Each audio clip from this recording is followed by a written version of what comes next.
Radhika blogs मध्ये तुमच्या सगळ्यांचं स्वागत आहे। तर आज माझी मम्मी बनवणार आहे मुगाचे डोसे। मी आज बनवणार आहे मुगाचे डोसे। तर एक वाटी इथे मी मूग घेतले आहे, एक वाटी इथे मी तांदूळ घेतला आहे।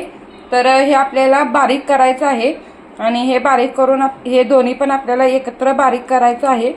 तर चला आपण बारीक करूया। हे बघू शकता तुम्ही, मी अशा प्रकारे हे मूग बारीक करून घेतले आहे। तर ह्याचं वाटण आपल्याला बारीक करायचं आहे।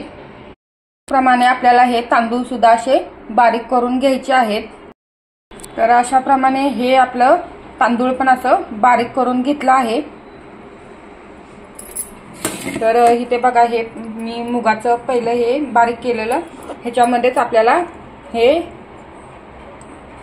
बारीक केलेलं तांदूळ ह्याच्यामध्ये टाकायचं आहे आणि त्याच्यामध्ये 2 चिमूट सोडा टाकायचा आहे आपल्याला। तर हे बघा, मी हे असं वाटण तयार केलं आहे। तर हे आपल्याला सगळं असं मिक्स करायचं आहे।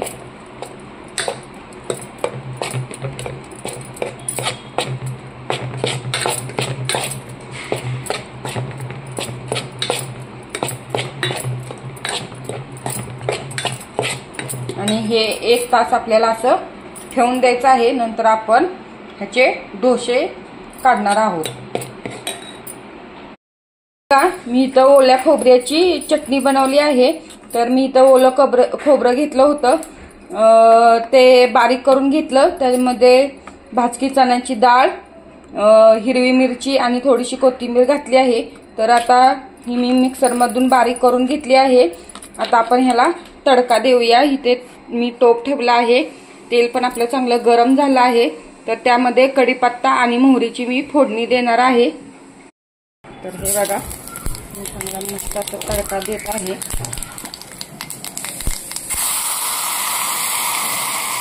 बघा, तडका देऊन झालेला आहे। तर ही आपली अशी मस्तपैकी खोबऱ्याची चटणी तयार झाली आहे। हे बघा, इथे मी मुगाचे डोसे बनवत आहे। तर अशा प्रकारे आपल्याला आपण डोसे बनवतो तसं त्याच पद्धतीने आपल्याला हे असे बनवायचे आहेत।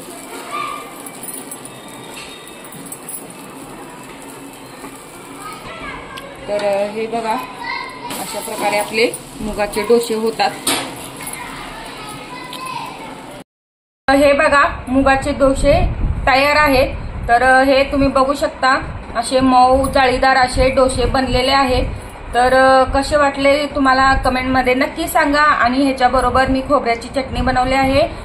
तर लाईक करा, शेअर करा, सबस्क्राईब।